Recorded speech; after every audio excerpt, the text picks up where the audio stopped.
viewers. Oh.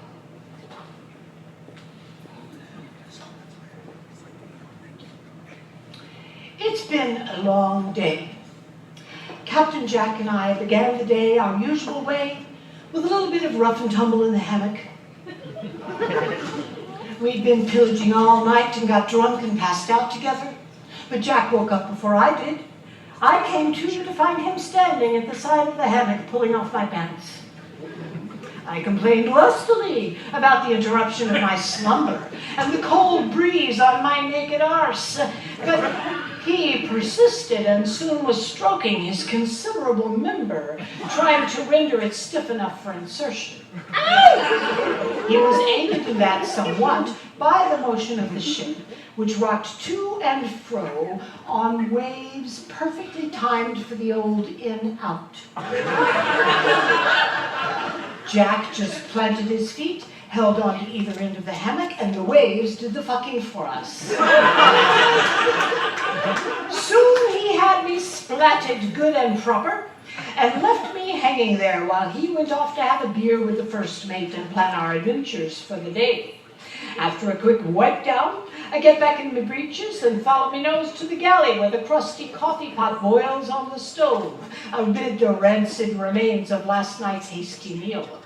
I'm in the galley searching the filthy sink for a clean cup when the new sailor, Mark, comes in.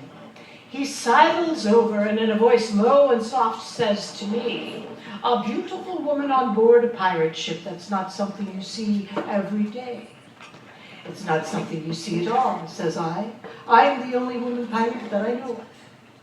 "Well, you don't know everything then, do ya?" he says, all insinuating like. He eases the cup I'm holding from my hand slowly, and removing a clean kerchief from his pocket, he pushes his fingers into it and proceeds to insert them into the cup, rotating them from side to side and up and down, all the while leering at me, daring me to recognize the style and intention of the movement. "What are you doing?" I ask.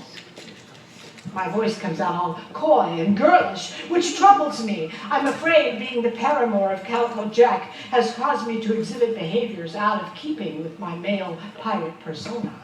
Mark says I'm preparing your cup for the arrival of your coffee, and he gives me a wink. "I've never seen a pirate with a clean kerchief," I remark, "or with such a clean shave this time of the morning. If you weren't so tall, I'd think you but a lad, so smooth is your face." Mark leans in, placing the pristine cup between my hands. "I dare say you've never seen a pirate like me, anywhere, anytime." He reaches out one finger, also clean, and rubs it down the crest between my breasts. We should compare notes, and Bonny. Then he takes a cup from the sink, and with his eyes on me, repeats the kerchief maneuver. "I too like my cup prepared for the coffee," he says. My cheeks redden, and Mark laughs at my discomfort, pours a cup for himself, and disappears down the passage. I'm hungry, and finding a bit of last night's bacon and beans in a pot behind the coffee, I am helping myself to a bowl when Mark returns. He slides behind me in the narrow gap between the counter and the stove and presses his hips against my bottom. I gasp when I feel a hardness within. I gasp again when Mark leans in and whispers in my ear, "Feel that, Mrs. Bonny?" More than a bit discomfited, I attempt to ease away from his touch, but he's got me pinned in place. "Move aside, bucko," I hiss. "I am the beloved of Calico Jack. He would not be pleased to see you pressing your manhood against my bum." "Manhood," he repeats. "Nay, Miss Bonny, give me your hand."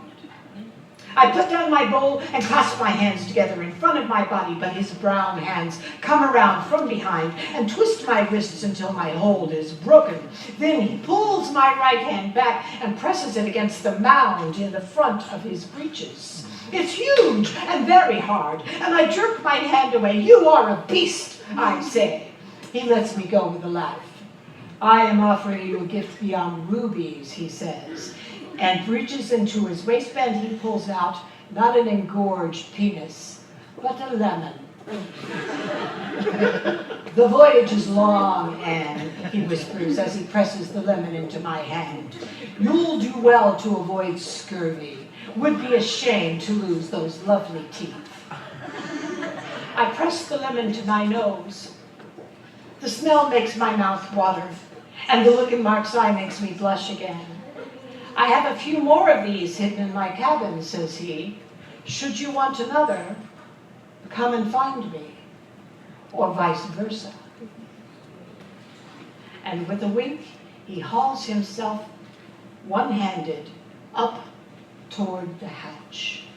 Yours in piracy, Anne, Bonny.